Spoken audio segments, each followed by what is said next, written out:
병원에서 걷기와 명상을 처방하는 한방신경외과 전문의 김종호입니다.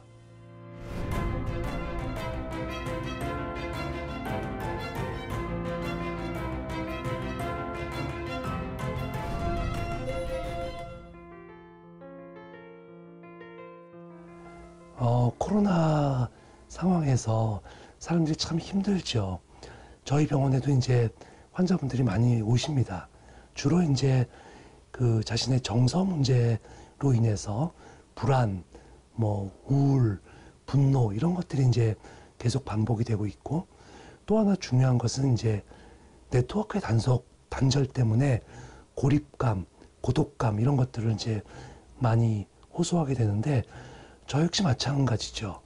그러니까 코로나 극복을 위해서 가능하면 그래도 시간이 주어지면 밖으로 나가서 걷는 것들을 좀 많이 할 수 있으면 좋고, 또 마음을 그래도 안정시키고 조절하기 위해서는 내가 좋아하는 것, 차를 한 잔 마시거나 음악을 듣거나 하는 자신의 안식처를 만들어서 하는 것, 그리고 가능하다면 친구들이나 동료들하고 만날 수 있는 시간을 조금이라도 갖는 것, 그래서 활동량을 늘리고 자신의 아지트를 만들고 네트워크를 유지하는 그런 방법으로 코로나 블루를 극복하고 있습니다.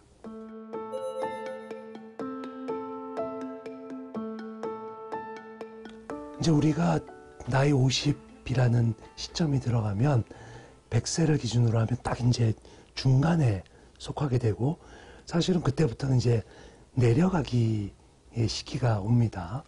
그러면 그 내려가기 연습을 할 때 가장 중요한 것은 내가 100세까지 자신의 건강, 몸과 마음의 건강을 위해서 꾸준하게 실천할 수 있는 게 무엇인가를 찾아야 하는데, 그 가운데 이제 가장 중요한 게 걷기가 되는 거죠.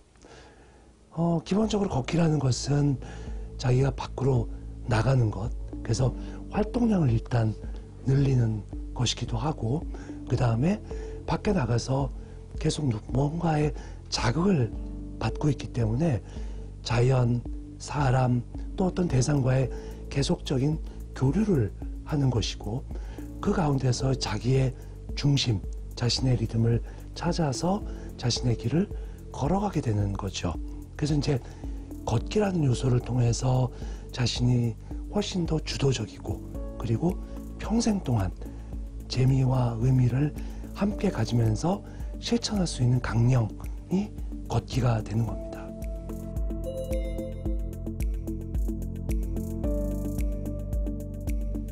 기본적으로 명상이라는 것은 자신이 주도적으로 알아차림한 상태에서 자신이 꾸준하게 그 상태를 유지하는 겁니다. 그래서 흔한 말로 이제 자신의 리듬을 꾸준하게 유지하는 것을 명상의 어떤 하나의 목표가 되는데, 사실은 정자 명상이라든가 호흡 명상 같이 자세를 고정해서 그렇게 자신의 리듬을 꾸준히 유지하는 것은 쉬운 방법은 아니에요.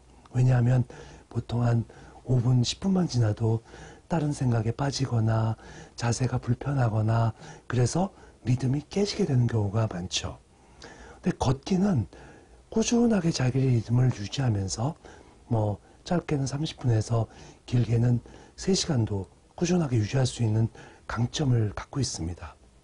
자, 그런데 걷기를 시작하게 되면 일단 자신의 리듬을 유지할 수가 있고요. 그 다음에 자신의 어떤 그 몸이 계속 움직이는데 생각과 가장 멀리 떨어져 있는 발이 움직이게 됩니다. 그래서 우리로 따지면 전인적인 어떤 몸, 즉 신체와 정신이 함께 역동적으로 움직이는 어떤 그 사람이 되는 거고, 그때 내가 외부로부터의 자극, 그리고 그 자극을 내가 해석하는 과정, 이런 모든 과정, 그리고 그 걸음에 오로지 몰입해 있고 함몰될 수 있다면 그것이 걷기를 하기 위한 최적의 조건이 되는 거, 명상을 하기 위한 최적의 조건이 되는 거죠. 그래서 걷기는 명상을 하기 위한 최적의 조건이 되고, 그래서 걷기 명상은 자연스럽게 초보자나 또는 아니면 초보자가 아니라도 일상에서 명상법으로 수행할 수 있는 가장 좋은 방법 중에 하나가 되는 거죠.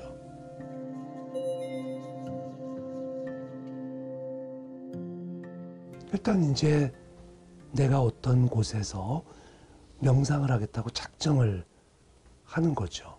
그래서 그 자리에 서서 자기가 어떤 위치에 있고 내 마음이 어디로 가고 있는지를 잠시 관찰을 합니다. 우리는 이제 땅과 접지를 한 상태에서 자연과 일단 만나게 되고요. 그래서 마음속에서 이제 걷자라는 마음이 들게 되면 그때부터는 그야말로 한 발짝 들었을 때의 불안정, 그리고 발을 내디뎠을 때의 안정, 즉 철학적으로 본다면 정반 합이 계속 반복되는 그 리듬을 타게 됩니다.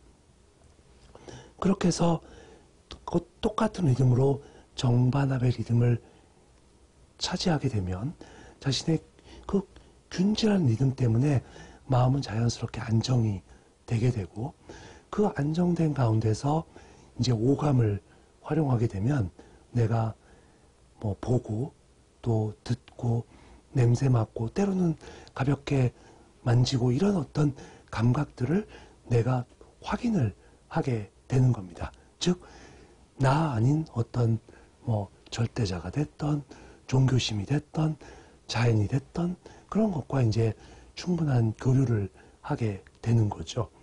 또 그런 교류가 지나고 나면 내 마음이 다시 안으로 들어와서 때로는 일종의 화두와 같은 질문을 던지게 됩니다. 그리고 계속 그 똑같은 리듬으로 걷게 되면 그 화두에 대한 답을 얻을 수가 있게 되는 거죠. 그래서 걷기 명상은 그런 과정들을 한 단계 한 단계 밟아가면서 완성을 할 수가 있게 됩니다.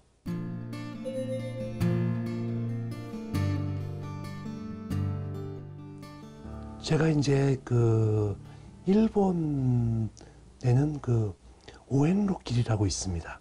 그래서 일본의 그 88계절을 이렇게 쭉 순례하는 그 장장 한 1400km짜리 오행로가 있었는데 저도 거기를 이제 한 반 정도는 돌아봤어요. 한국에도 대단히 좋은 곳이 많습니다.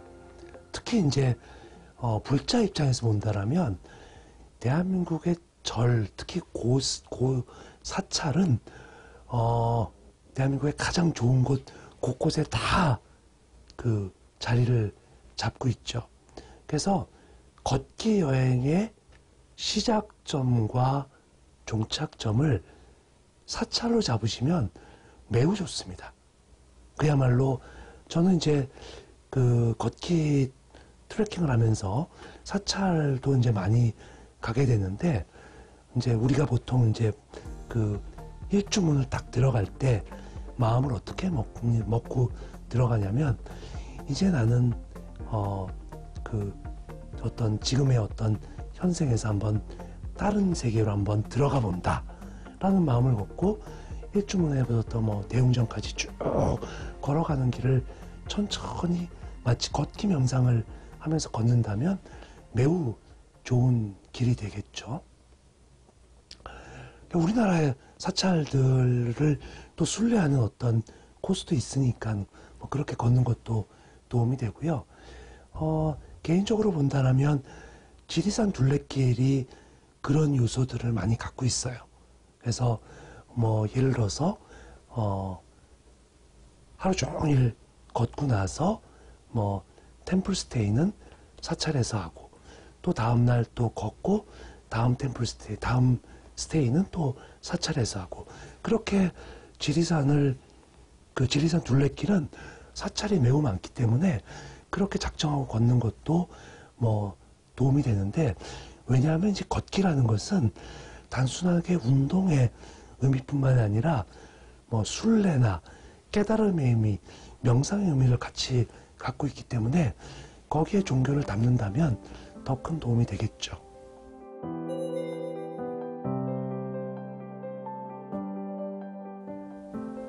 먼저 이제 제가 그 한의사이기 때문에 기수련, 기공이라는 것들을 그 대학교 때 배우고 또 꾸준하게 수련을 했었습니다. 근데 이제 그 중국에서 8윤공 이후에 사실은 중국에서 많이 했던 기공이 위축이 되었죠. 또 저 또한 이제 정신과 전문의가 되면서 마음과 정신 건강에 대한 관심이 더욱더 커졌었고, 그때 이제 접하게 되는 것이 그 기공과 매우 유사한 명상을 접하게 된 거죠. 그리고 그 명상이 결국은 예전에 어떤 기술연과 조금 차이가 있다고 본다라면, 점점 더 제가 이제 명상학회 활동을 그때부터 이제 하게 됐었는데, 명상의 과학화를 통해서 대중화로 이끌어가는 어떤 학회 모토에 따른다면, 사실은 그 과학적으로 명상을 하는 것들은 결국은 내가 그 방법을 그대로 익히면 누구나 다 일정한 경지에 이룰 수 있게 할 수 있는 그런 어떤 것이 명상이었기 때문에, 저는 이제 저의 입장에서의 개인적인 수련뿐만 아니라 제가 보는 어떤 환자들한테도 명상을 가르쳐드리고 도움을 줄 때는 명상에 대한 이해를 과학적으로 하고, 그 다음에 어떤 하는 방법을 프로그래머하고, 그리고 그 방법을 익히면 누구나 다 원하는 목적을 달성할 수 있는 그런 명상을 꾸준하게 이제 공부도 하고 수련도 하고 연구도 하고 또 진료에도 응용하고 있는 거죠.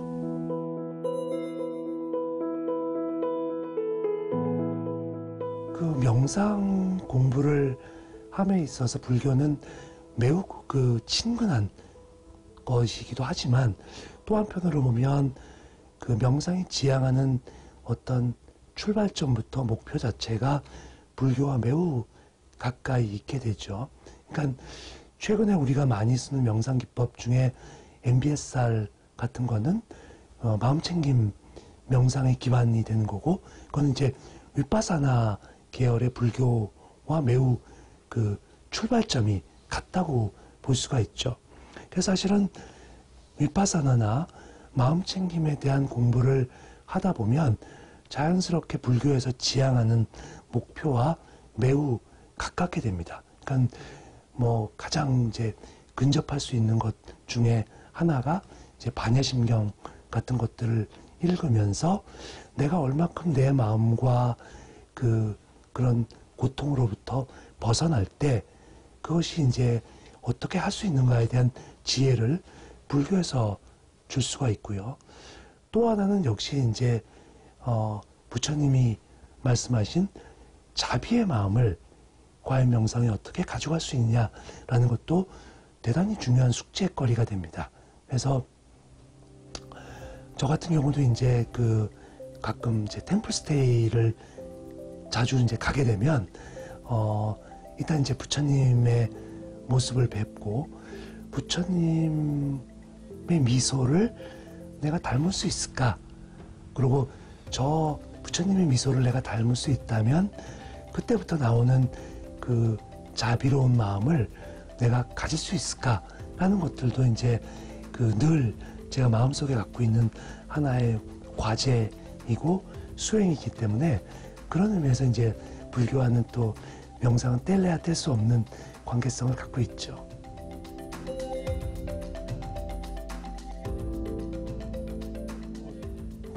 불자뿐만이 아니라 이제 모든 분들이 사실은 명상 수행을 할 때 일상에서 명상을 어떻게 녹아내리냐가 이제 숙제긴 합니다. 그래서 저는 이제 일상에서 매일 반복되는 것 가운데서 내가 선택할 수 있는 게 뭐냐를 생각해 보면 역시 이제 먹기 하는 거하고 자는 것, 이게 이제 중요한 반복되는 일상이죠. 먹는 것은 그야말로 내가 먹는 그 순간에 얼만큼 먹기에 충실할 수 있냐를 먹기 명상의 기준으로 보면 됩니다. 그래서 맛있게, 그리고 그 음식이 내 몸에 들어가서 내 몸의 에너지가 될 수 있도록 충분한 시간과 마음가짐을 갖고 또 마음편 한켠에서는 그 음식을 준 또 음식이 가져오는 고마움을 또 확인하는 것, 이런 것들이 이제 먹기 명상을 하면서 먹기의 대상이 되는 거고, 잠을 잘 때는 그날 하루 자는 것에 대한 감사의 마음을 갖는 것도 이제 잠을 잘 자게 하는데 도움이 되기 때문에, 그럴 때 이제 마음속에서 오늘 내가 어떤 일로 감사할 일이 있었나를 떠올려 보는 것들이 이제 일상에서 할 수 있는 방법입니다. 앞서 말씀드린 것처럼 저는 불자의 입장이라면 부처님의 모습을 떠올리는, 그리고 부처님의 모습을 닮아가고자 하는 어떤 그런 마음, 그리고 뭐 표정 이런 거 하나를 지어가는 것도 큰 도움이 될 거라고 생각을 합니다.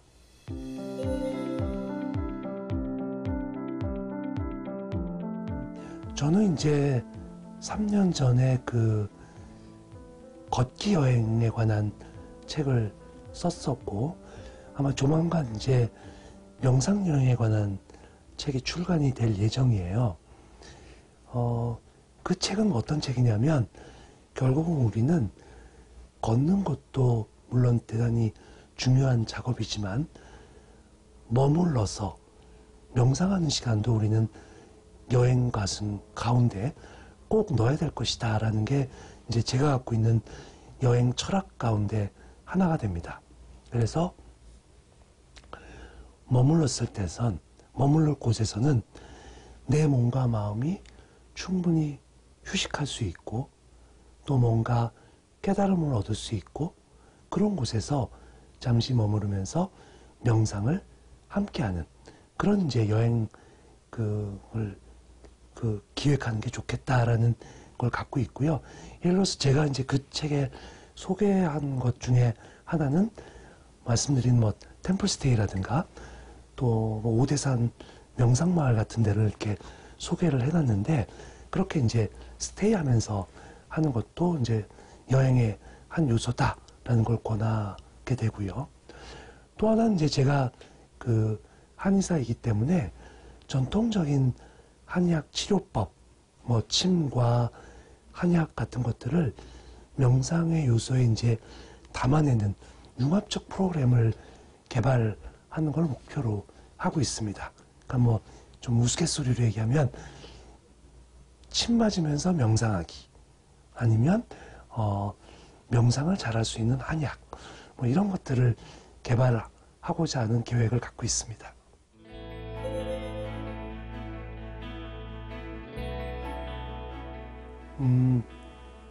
뭐 두 가지만 말씀을 드릴게요.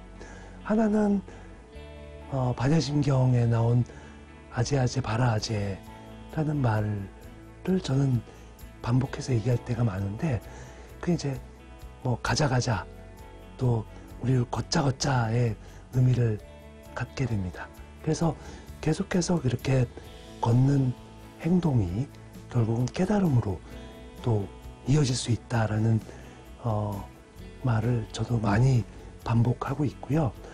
또 동의보감 그 구절 중에 허심합도라는 말이 있습니다. 그러니까 비운 마음을 갖게 되면 도와 합하게 된다 라고 했는데, 그 말은 불교에서 많이 따온 얘기라고 동의보감에도 기록이 되어 있습니다. 그 얘기는 뭐냐면, 자신이 욕심을 비우고 마음을 비운 상태가 되면 자기가 가야 될 길과 자기가 깨달음의 영역에 도달할 수 있다라는 것을 말하는 말입니다. 그래서 아제아제 바라아제와 허심합도라는 두 단어를 제 마음에 새기고 있습니다.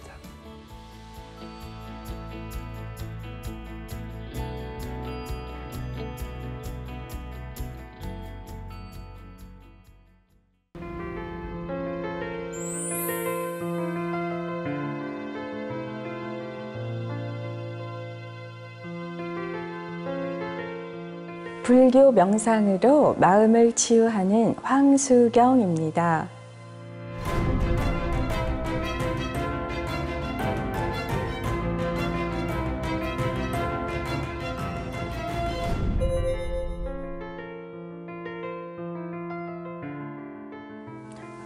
네, 코로나 때문에 제일 달라진 것은 그전에는 다 대면으로 만나기를 좋아하셨거든요.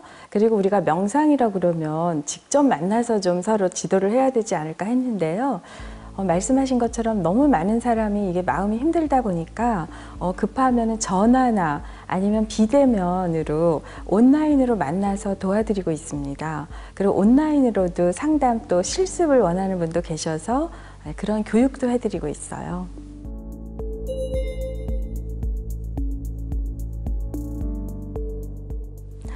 네.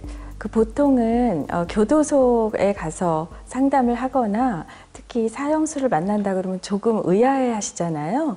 근데 저 같은 경우는 어떻게 보면 어릴 때부터 그 어려운 친구나 다른 사람들에게 도와주는 거에 굉장히 관심이 많았어요. 그러다 보니까 오랜만에 예를 들어 만난 동창들한테 어떻게 지내니? 사형수를 상담하고 있어. 그러면 너는 그럴 줄 알았어. 사실은 그런 반응이거든요.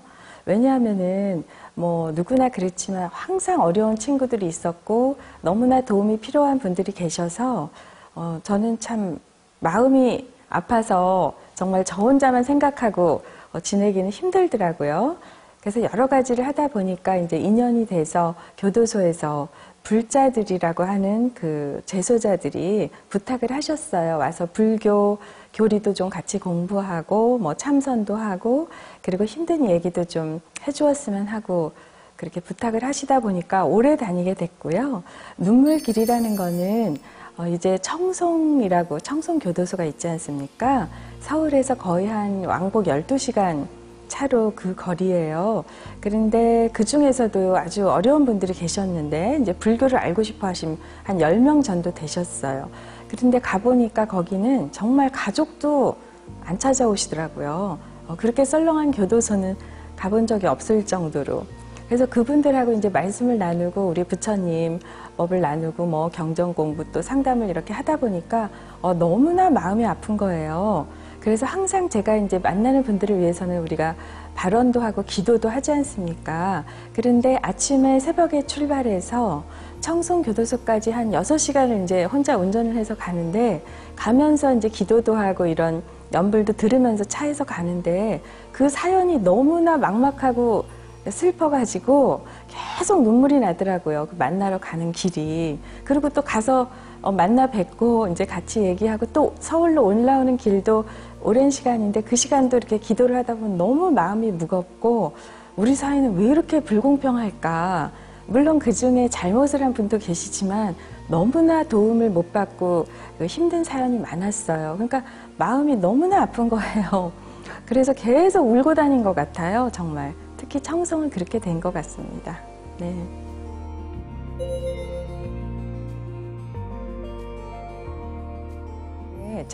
저는 아무래도 불자이니까 그 전부터 이제 불법에 대한 포교, 말하자면 만나는 분들에게 이렇게 가르침을 기회가 되면 전하고 그런 거는 했었는데요. 이제 교도소에서 부탁을 하실 때는 특히 사형수 같은 경우는 종교를 좀 가지도록 하거든요. 그래서 이제 그분들이 불자인 사형수를 주로 만나게 됐죠. 그래서 처음에는 가서 우리 부처님 경전, 뭐 금강경이라든지 여러 가지 경전, 또 선어록이라든가 저는 또 선학과를 공부를 했었으니까요. 그런 말씀을 전하고 이러면은 도움이 될 줄 알았는데 그것만으로는 좀 부족한 거예요. 우리 부처님께서도 방편 바람일이 필요하다고 하신 것처럼 그냥 이거는 말씀만 전하는 게 아니라 어떻게 하면 부처님의 가르침을 지금 그 사람 마음에 맞게 그 상황에 맞게 적용할 수 있게 도와줘야 되는데 어떻게 해야 될까? 그리고 너무나 힘든 스토리들이 많다 보니까 제가 사실 듣는데 그 경청하는 방법 이런 거 좀 모르겠더라고요. 너무 그 무거운 이야기가 많고 슬퍼서요. 그래서 이거는 상담을 좀 배워서 이 방편도 필요하겠다. 이분들의 마음도 좀 말하자면 치유를 해가면서 부처님 법을 전해야겠다. 그렇게 생각을 해서요. 그 불교 상담은 또 따로 심리치료는 전문 과정을 따로 배우게 됐어요. 그러다 보니까 부처님법의 기초는 하되, 그러니까 기본적으로는 무상고 무아라든지 뭐 사성제 8정도 기본적인 것은 계속해서 전달을 하되, 방법에 있어서는 상담식으로 마음을 좀 치유해가고 녹여가는 그것을 같이 이제 아우러서 하고 있게 됐습니다.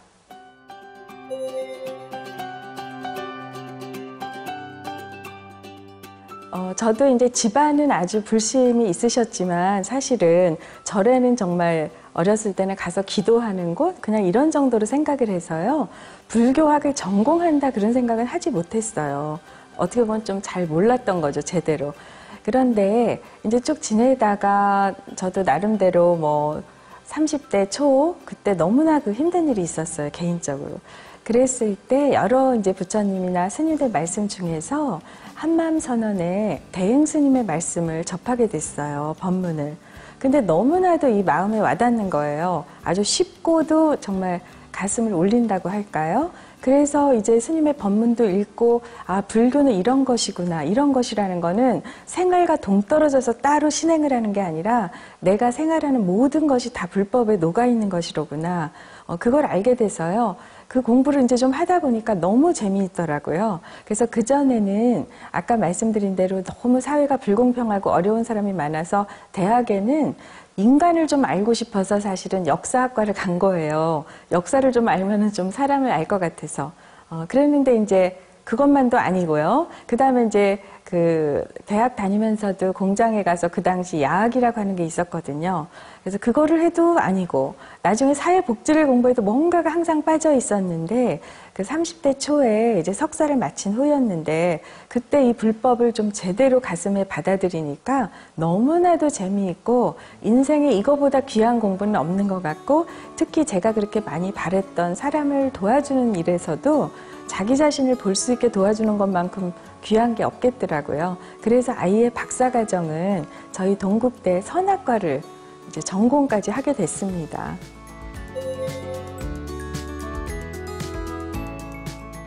너무 많지만 제가 처음 접하게 된 법문 중에 하나는 예를 들면 깊고 간절한 마음은 참된 에너지다. 그것이야말로 닿지 못하는 곳이 없다. 이런 말씀이었는데요. 그전에는 마음을 에너지로 생각을 그렇게 직결돼서 해보지 못했고요.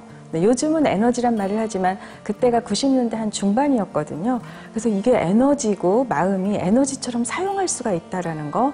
그리고 제가 그렇게 안타까워했던 어떤 어려운 일, 막연한 일, 여기에 대해서 제가 마음의 에너지를 다르게 쓰면은 여기서 벗어날 수 있다는 게 너무나도 놀라운 점이었고요. 그리고 대행 큰 스님께서는 좀 쉽게 가르쳐 주셨거든요. 왜냐하면 뭐 아시겠지만 본인께서 학교도 다니시지 못하는 정말 일제 말에 처절한 시기를 겪으셔서 보통 사람들 글도 모르는 사람이 쉽게 할 수 있게 가르쳐 주셨는데 저는 그게 너무 좋았어요. 왜냐하면 교도소에 가서 전달하기에 아주 좋았거든요, 특히. 그래서 이제 우리 안에 있는 어떤 불성을 스님께서는 주인공이다라고 말씀을 하시면서 주인공에 다 놓고 맡겨라. 그리고 마음에 입력이 돼 있으니까 이것을 재입력을 하면은 인생의 출력도 바뀐다. 그래서 제가 우리 동국대에서 대학생들 가르칠 때도 이게 굉장히 좋더라고요. 입력이 된 게 있는데 출력이 되니까 재입력을 하면 재출력이 된다. 뭐 이렇게 얘기하니까 금방 이렇게 알아듣더라고요. 그래서 우리 아주 그 기본적인 부처님법을 대행 큰 스님께서 좀 쉽게 접근하게 해주신 게 저는 더욱더 저에게 크게 다가온 것 같습니다. 그리고 또 하나는 저에게는 특히나 너무나도 그 자비의 정말 화신 같은 느낌이었어요. 초기에 몇 년간은 이제 가끔 이렇게 뵙게 되면은 너무나 눈물이 나는 거예요. 이유가 없이도. 그래서 이게 왜 그럴까? 물론 제가 조금 눈물이 있는 편이지만 정말 스님을 뵈면은 너무나 눈물이 나서 왜 그럴까 했더니 나중에 법회를 하고 이렇게 법문을 보다 보니까 스님께서 당신이 너무 어렵게 정말 지내시다 보니까 더 그러셨겠지만요. 보통 사람들이나 정말 소외된 분들 계시잖아요. 그분들에 대해서 너무나도 가슴 아파하시고 정말 같이 울어주시는 분이더라고요. 그래서 이제 경전에 나오는 어떤 대승보살들의 자비심 있잖아요.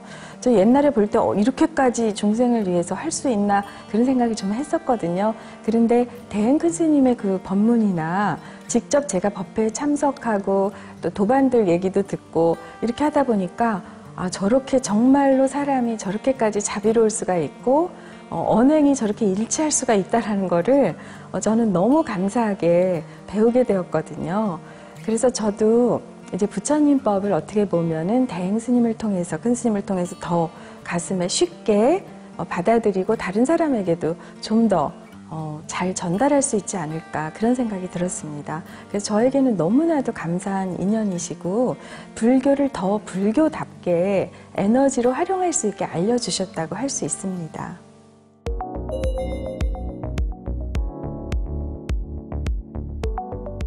우리가 사실 뭐 코로나 되기 전에도요, 우리나라는 뭐 우울증 너무 심했고 자살률이 엄청 높았잖아요. 코로나 때문에 이제 그 고립이 되면서 더 심해졌는데요. 마음 치유라는 거는 정말 우리가 자기 중심으로 산다면은 이거는 말 그대로 행복할 수가 없거든요. 왜냐하면 우리는 다 연결된 존재인데 가장 자연스러운 상태가 좋은데 자연스럽지가 못하고 전부 다 경쟁 아니면 특히 물질적인 성공이나 외적인 조건으로 행복을 찾고 있잖아요. 근데 우리는 그럴 수가 없는 존재들이거든요. 마음을 가지고 있고 마음속에는 사실 사랑과 자비가 가득한데 어떻게 보면 이게 이렇게 차단됐다고 할까요? 차단된 상태로 우리 젊은 대학생들도 자기 가슴에 정말 이런 꽃 같은 에너지는 묻혀놓고 겉으로 이걸 해야 되고 이것만 가지면 뭐 돈이나 어떤 직업이나 이렇게 하고 있으니까 아시다시피 그거를 얻어도 그게 없을 때는 필요한 것 같지만 얻어도 가슴하고 차단이 돼 있고 특히 다른 사람하고 우리가 사랑과 정말 자비를 나누지 못한다면 우리는 말하자면 병이 든 상태예요. 네. 정말 사랑의 에너지가 필요한 인간들이지 않습니까? 자비 에너지가. 그래서 치유라는 거는 사실은 상담이 꼭 어떤 큰 문제가 있는 사람만 상담하는 게 아니라 이기적이고 탐진치를 가지고 있는 우리는 어떻게 보면 모두가 다 치유가 필요한 거고 고통을 받고 있다고 볼 수 있지 않을까요?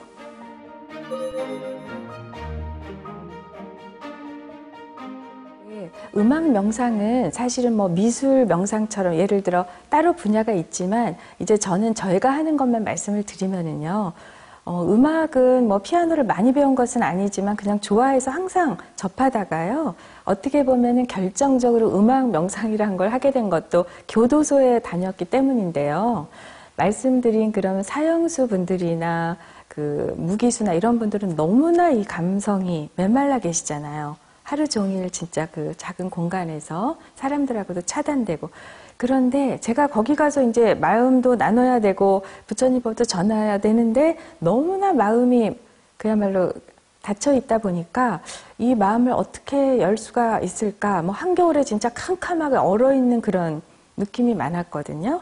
그럼 여기서 조금 봄의 온기랑 좀 꽃이 펴야 되는데 이거는 그냥 경전 말씀만으로 되지는 않고 음악이 마침 제가 음악을 좋아하기도 했지만 음악을 좀 사용해야겠다. 그래서 사실은 무슨 차원 높은 음악으로 시작한 게 아니고 제일 사람 마음을 열고 편하게 하는 것 중에 하나가 동요예요. 동요. 누구나 다 아는 뭐 동요 있지 않습니까?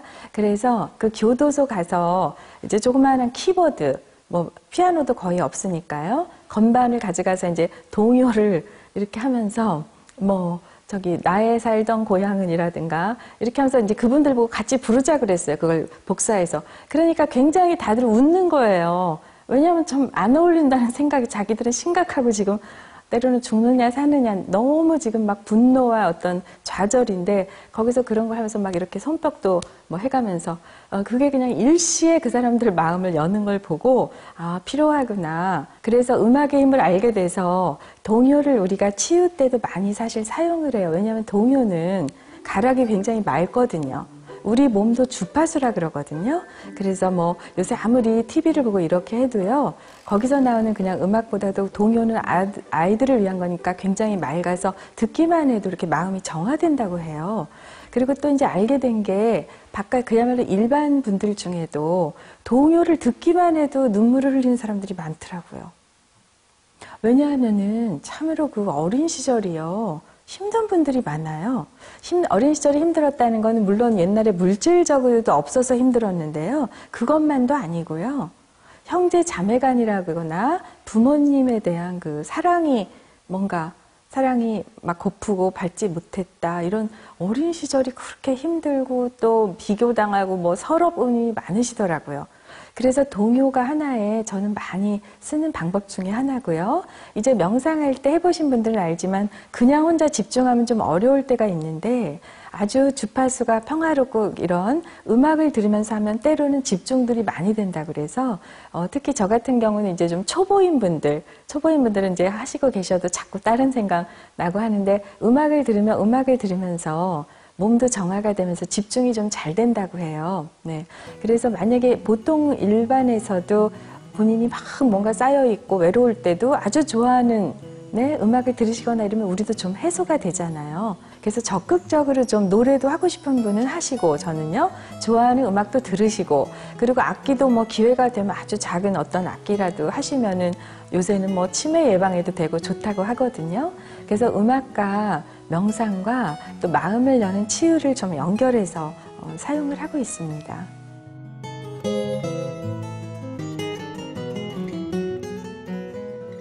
우리가 왜 밝고 조금 이렇게 기분 좋은 사람 보면 너 좋은 일 있어 물어보잖아요. 그런데 이 불교의 우리 마음의 놀라운 일은 자기가 스스로 주인이 돼서 그거를 맘놀 수가 있다는 거거든요. 지금 이것을 같이 보고 계시지만 우리가 보통 드라마나 영화를 이렇게 즐기시잖아요. 아, 저렇게 되는구나. 그런데 나의 캐릭터를 정말 내가 만들 수가 있는데 너무나도 습관에 젖어서 나는 원래 이래. 나는 인간관계 별로 못해. 나는 원래 이랬어. 우리 이렇게 그냥 살다가 이 마음만큼은 정말 평등하고 정말 자기가 굉장히 큰 마음도 내실 수가 있고 정말 사랑과 자비의 마음을 남한테 줄 수가 있거든요. 그러다 보면은 본인이 지금 무슨 일을 하고 계시건 어떤 상황에서건 자기 자신이 다른 사람이 되었기 때문에 캐릭터가 바뀌었기 때문에 그거에 맞는 정말로 또 다른 긍정적인 캐릭터로 바뀌게 됩니다. 물론 우리의 궁극적인 불교의 목적은 모든 것을 다 벗어나는 그런데 벗어나는 이것도 연습이라고 저는 생각이 들어요. 너무 좌절하고 이렇게 침체돼 있으면서 자기가 원래 부처라는 걸 믿지 못할 상태에서는 벗어나기도 어렵지 않습니까? 그래서 우리는 어쩌면은 중생으로서 습관을 가지고 살고 있잖아요. 맨날 경쟁해야 되고 나는 이렇고 내 상황은 그런 데에서 보살로서의 수행하는 보살로서의 마음 내가 이 몸을 갖춰서 사는 존재가 아니다. 나는 마음을 바꿀 수가 있다. 도저히 이 상황에서는 안 될 것 같지만 마음을 한번 바꿔볼 수 있는 게 우리거든요. 왜냐면 마음은 고정된 게 정말 없지 않습니까? 네. 그리고 때로는 이제 힘드실 때는 대행큰 스님이 말씀해 주신 것처럼 정말 때로는 주인공 이런 방편을 써서 나는 못해. 네? 나는 도저히 못하겠다. 그런데 내 안에 주인공은 할 수 있잖아. 이렇게 믿고 놓고 하면 학생들도 공부가 너무 안 된다. 어떤 학생 영어 공부가 너무 안 돼. 나는 못하지만 내 안에 무한한 지혜와 자비가 있어. 이 지혜, 문수 같은 이 주인공이 좀 공부 좀 해. 이렇게 하니까 의외로 정말 잠재력이 좀 나왔겠죠. 아무래도. 또 서로 간의 마음이 이제 막 갈등이 있을 때도 나는 도대체 저 사람 어떻게 못하겠다. 그런데 나의 주인공과 저 사람의 주인공은 통한다. 모든 사람의 마음은. 그래서 좀 해결 좀 해. 저 사람은 나를 왜 이렇게 힘들게 하는 거야. 이렇게 했더니 정말 마치 문자를 보내는 것처럼 전달이 되면서 예를 들면 좀 갈등이 있는 사람한테 고맙다 마음을 계속 보냈더니요. 억지로 고마운 일 사람으로 이제 바뀌기 시작하는 거예요. 왜냐면 인생의 각본을 내가 쓸 수가 있거든요.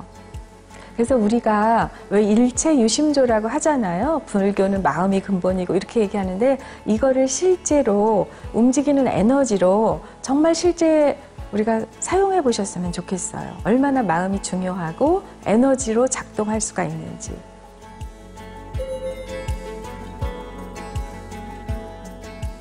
또 강의를 하는 사람이다 보니 더 많은 일단은 우리 대학에서도 이렇게 이런 불교 명상 그리고 자기가 진짜 주인이고 마음을 맘대로 쓸 수 있다라는 거. 물론 이때 맘대로는 노력과 함께지만요. 어쨌든 이렇게 뭔가 틀에 갇힌 것을 벗어나서 내가 주인이 될 수 있다는 것을 될 수 있으면 많은 분들에게 이제 전파하고 싶고요. 그리고 앞으로의 바람은 지금 한류가 많다고 하지 않습니까? 우리나라 여러 가지. 그런데 한국 불교는 아직까지 전 세계에 많이 알려지지 않았거든요.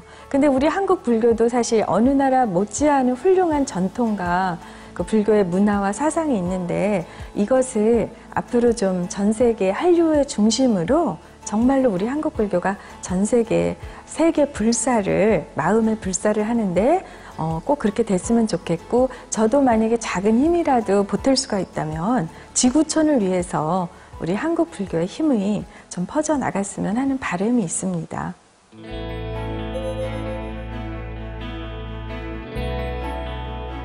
네, 대행큰 스님의 법문 중에요.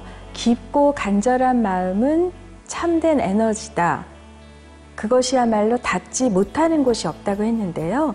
저는 특히 어려운 분들을 많이 만나고 마음 치유를 하다 보니까 이 깊고 간절한 마음이 정말 진심의 힘, 에너지가 얼마나 대단하다는 걸 알게 됐거든요. 그래서 닿지 못하는 곳이 없다는 거는 아까 말씀드린 것처럼 내가 어떠한 상황에 있든 아무리 힘들고 그래도 놀랍게도 이 마음을 진심으로 사용을 하고 믿고 바꿀 수만 있다면 정말로 꼼짝 않고 안 바뀔 것 같은 상황이 바뀌더라고요. 그래서 제 인생에서 항상 이것을 기억을 하고 있습니다. 과연 나는 마음을 어떻게 쓰고 있는가, 또 이것을 다른 분들에게도 전해드리고 싶고요.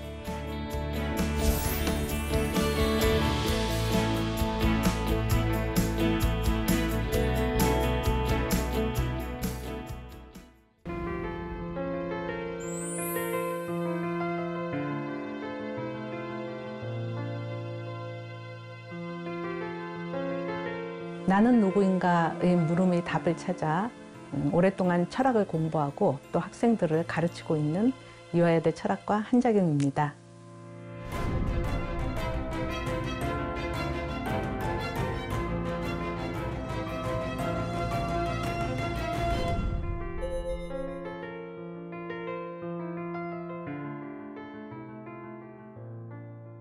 예, 지난해도 그 전해와 마찬가지로 코로나 때문에 비대면 수업이 많아서 주로 이 시골집에 머물러 있었습니다.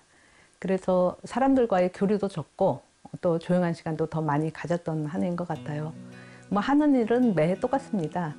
그 책 보고 수업 준비하고 글 쓰고 그게 전부이죠. 그래도 그렇게 큰 일 없이 변화 없이 무사히 한 해를 넘길 수 있었던 것을 감사하게 생각하고 있습니다.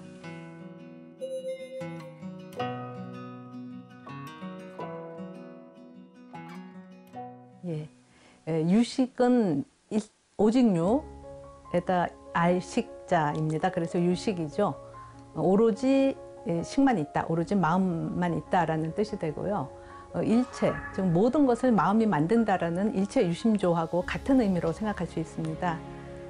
우리가 실제하는 세계라고 생각하는 그것이 마음이 만든 것이다 라는 의미고, 그러니까 마음 바깥에 대상 세계가 따로 있지 않다라는 의미에서 유식무경의 줄임말이라고도 할 수 있죠.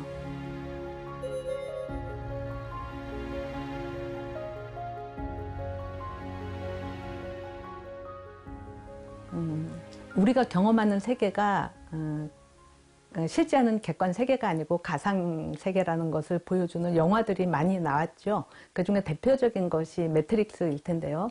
그 영화에서 주인공 네오가 경험하는 세계는 그에게 입력된 정보가 이렇게 표출되는 그런 세계인 것이죠. 근데 물론 주인공은 그 사실을 알지 못하고 마치 그게 이제 객관적인 세계인 것처럼 정보가 만들어낸 가상현실 세계인데 그걸 모르고 객관적 세계인 듯이 알고 생활을 하죠. 그건 마치 우리가 꿈을 꾸면서 꿈속에서 그것이 꿈인 줄 모르고 생활하는 것과 이제 마찬가지라고 볼 수 있겠죠. 물론 매트릭스 세계 속에 살면서 이게 매트릭스다, 이거 알아차리긴 쉽지 않겠죠. 꿈속에서 우리가 꿈인 줄 모르는 것처럼요. 그러니까 꿈인 줄 알려면 꿈에서 깨어나야 되듯이 인생의 긴 꿈에서 깨어나야만 우리가 이 세계가 객관 세계가 아니고 가상 세계다, 가상현실이다 라는 것을 알 수 있겠죠. 그렇게 인생의 긴 꿈에서 깨어나는 것을 불교에서 이제 큰 깨달음, 대각이라고 이야기를 하죠. 그런 대각을 얻고자 하는 게 이제 불교의 수행이 아닌가 그렇게 생각이 듭니다.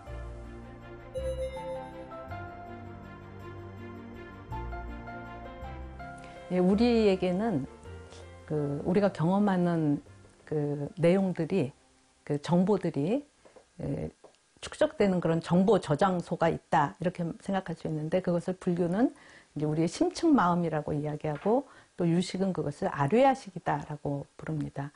그러니까 우리의 표층 의식이 경험하는 것들이, 그런 경험된 내용들이 우리의 심층 마음에 축적이 되고, 그렇게 축적된 경험적 내용이 결국은 심층 마음에서 또 우리의 인식 틀, 인식 구조, 뭐 개념 틀, 내지는 뭐 인식 능력, 인식 기관을 형성한다고 볼 수 있고, 그런 인식 구조가 다시 세계를 경험하는 우리의 경험을 또 규정하게 되죠. 이런 식으로 표층의식의 경험이 정보가 심층 마음에 축적되고, 심층 마음에 축적된 그 정보들이 다시 경험을 규정하는 방식으로, 이런 방식으로 동일한 패턴이 계속 반복된다고 볼 수 있겠죠. 그러니까 우리가 세계는 그 자체로 존재하고, 그것을 우리가 경험한다고 생각하지만, 현재 경험은 그렇게 일어난다고 생각하지만, 그 세계 자체는 사실 과거 경험이 축적된, 과거의 경험을 통해서 축적된 정보들이 드러난 것이다, 발현된 세계다, 이렇게 볼 수 있겠죠. 그런 의미에서 표층의식이 실제 한다고 생각하는 그 세계는 우리의 심층 마음이 형성해낸 것이다 라고 볼 수 있고, 이런 의미에서 세계는, 우리가 경험하는 세계는 심층 마음 바깥에 따로 있는 것이 아니다. 심층 마음 안에 정보가 만들어낸 세계다. 우리 안에 입력된 정보가 형성해 놓은 세계이다 라고 말할 수 있고, 이제 그런 의미에서 유식이다 라고 말할 수 있겠죠.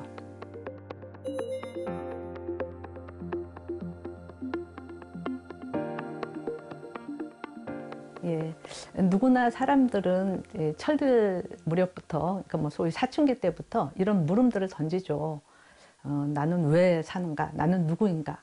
뭘 위해서 살아야 되는가? 어차피 죽을 텐데 이 삶의 의미가 뭐냐? 이런 좀 무겁기도 하고 괴롭기도 한 이런 철학적 물음들을 던지잖아요. 저도 학창 시절에 이제 그런 물음을 던졌던 것 같습니다.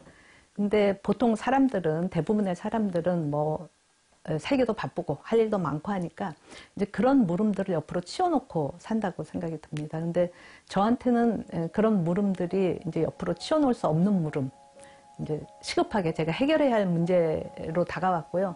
그런 점에서 뭐 철학이 운명이었다, 뭐 이렇게도 볼 수 있을 것 같습니다. 그래서 그런 물음에 답을 찾고자 철학책들을 읽게 됐고, 결국 철학을 전공하게 된 것 같습니다. 그러니까 뭐 그런 것 이외에 뭐 특별한 동기, 뭐 이런 것은 있지는 않습니다.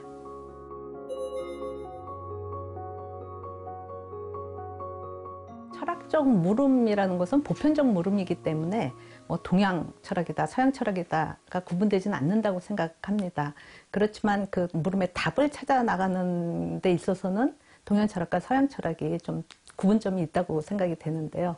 제가 학부 시절부터 철학을 공부하면서 저는 한국인이고 동양인이니까 한국 철학, 동양 철학을 모르고 서양 철학만 공부한다는 건 있을 수 없다고 생각했습니다. 그래서 이제 철학을 어차피 공부할 거면은 두 개를 다 해야 된다, 이렇게 생각은 했는데, 그럼 문제는 뭘 먼저 할 것이냐, 서양 철학을 먼저 할 것이냐, 동양 철학을 먼저 할 것이냐, 이게 문제가 되는데, 저는 이 현대 사회가 어차피 다 서구화되어 가는 시대이고, 또 이런 현대 사회의 그 기반이 바로 서양 근대 정신이라고 생각을 했습니다. 그래서 우선 그것을 알아야 한다라고 생각을 했고요. 또 한편으로는 제가 어차피 동양인이고 한국 사람이기 때문에 동양 철학의 정신이, 저희 정신은 이미 동양 철학적일 것이다, 이렇게 생각을 했고, 또 서양 철학은 저한테 낯선 것일 테니까 젊은 시절에 그걸 공부할 기회를 놓치면 어려울 수 있겠다, 이렇게 생각이 들어서 일단 서양 철학을 먼저 공부하자라고 생각을 했었고요. 그래서 이화여대에서 이제 후설 현상학으로 석사를 마치고 나서 곧바로 독일로 유학을 갔고, 거기에서 근대 서양 철학자 중에 대표자라고 할 수 있는 칸트를 공부하고 그리고 귀국하였습니다.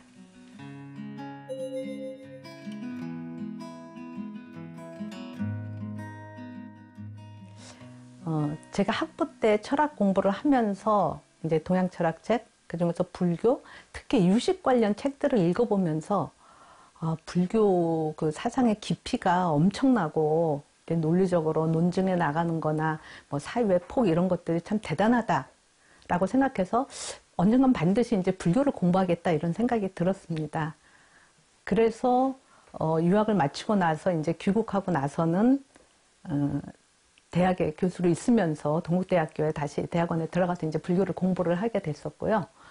제가 생각할 때 예전에 이제 학부 때 공부하면서 이게 참 대단하다 생각했을 때 제가 묻고 있는 물음의 답이 불교 유식에 분명히 있을 거다라는 것을 예감했다고 생각이 들어요. 그래서 이제 공부를 해보고 나서도 드는 생각은 제가 갖고 있는 뭐 인간관, 세계관, 뭐 심성론 이런 것들에 대한 기본적인 통찰은 저는 불교에서 왔다, 불교 유식에서부터 얻었다 이렇게 생각이 됩니다.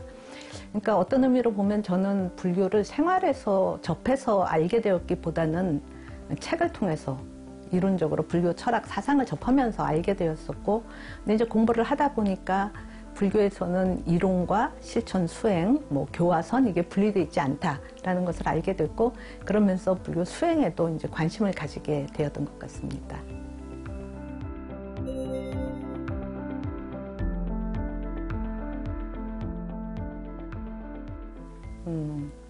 철학은 인간으로 하여금 스스로를 되돌아보고 성찰하게 하는 그런 힘이 있는 것 같습니다.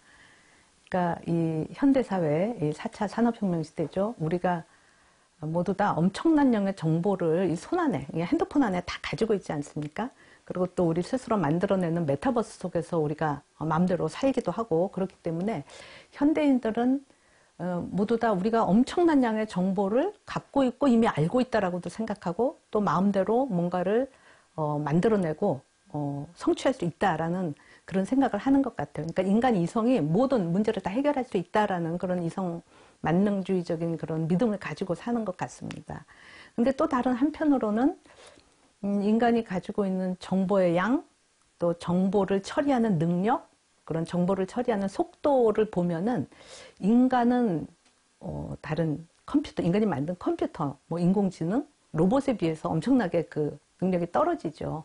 그러니까 또 다른 한편으로 인간은 인간 자신을 뭐 별것 아닌 존재, 그 만들어진 인공지능보다도 컴퓨터보다도 못한 존재, 뭐 이렇게 생각하게 되는 것 같습니다. 그래서 그 인간의 존엄성을 무시하기도 하고 인간의 생명 그런 존귀함도 경시하는 그런 경향이 또 같이 함께 하지 않나 싶은데요. 이렇게 보면은 현대 인간은 이렇게 양극단을 오가는 것 같아요. 이성 만능주의에 막 이렇게 치닫기도 하고 또 한편으로는 그런 이성을 갖고 있는 인간 자신이 굉장히 무가치하고 별것도 아닌 존재인 것처럼 생각하는, 그러니까 불교적 중도가 아니라 이런 양극단을 오고 가는 것 같다라는 생각이 드는데, 이거는 현대인들이 이제 엄청난 양의 정보의 홍수 속에 그냥 빠져들어갔고 자신을 잃어버리고 자기가 누구인지 이런 생각을 제대로 하지 못하는 그런 문제가 아닐까 생각이 들고요.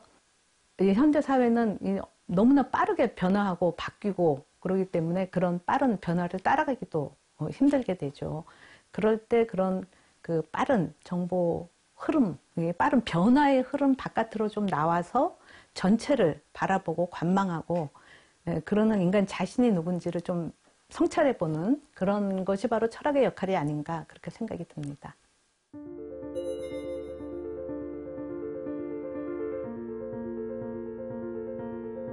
이 책은 좀 오래전에 썼던 책인데요. 제가 생각하기에 현대 사회가 필요로 하는 덕목은 다른 사람들을 이해하고 다른 사람들과 공감하고 소통하고 사랑하는 그런 한마디로 이제 자비가 아닐까 이렇게 생각이 됩니다. 그 21자 중에 자비의 자 글자를 써놓은 것이 있는데 그 부분을 읽어보도록 하겠습니다. 하나가 전체되어 일심이 흩어져 날리면 마음은 몸의 피를 타고 사랑은 고통이 된다. 사랑의 번뇌로 엎지는 중생, 업력 따라 육도 윤회하고 중생 구제로 자비에 찬 보살, 원력 따라 다시 되돌아온다. 이 땅 위의 운명처럼 다시 만나는 중생과 보살, 중생 사랑의 궁극 아픔도 그대를 두고 떠날 수 없음이니 번뇌로 물든 사랑의 핵, 그것은 결국 자비 아닌가.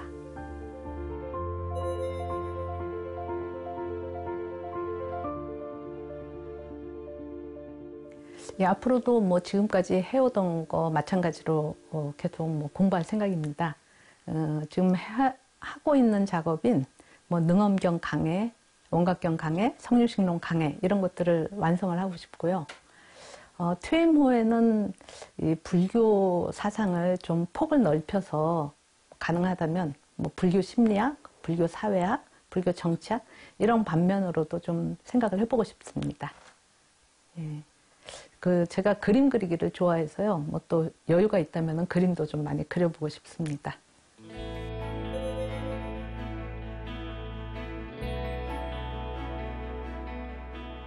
부처님께서 설하신 마지막 가르침이라고 하죠. 자등명, 법등명. 그러니까 자신을 등불로 삼아라. 진리를 등불로 삼아라라는 거죠. 저는 이 구절이 인간의 존엄성, 인간의 가치, 인간의 주체성을 강조하고 그 모든 진리와 그런 가치의 기준을 인간의 마음에, 밝은 청정한 마음에 둔다라는 점에서 굉장히 의미 있다고 생각하고 종종 이 구절을 마음에 새기고 있습니다.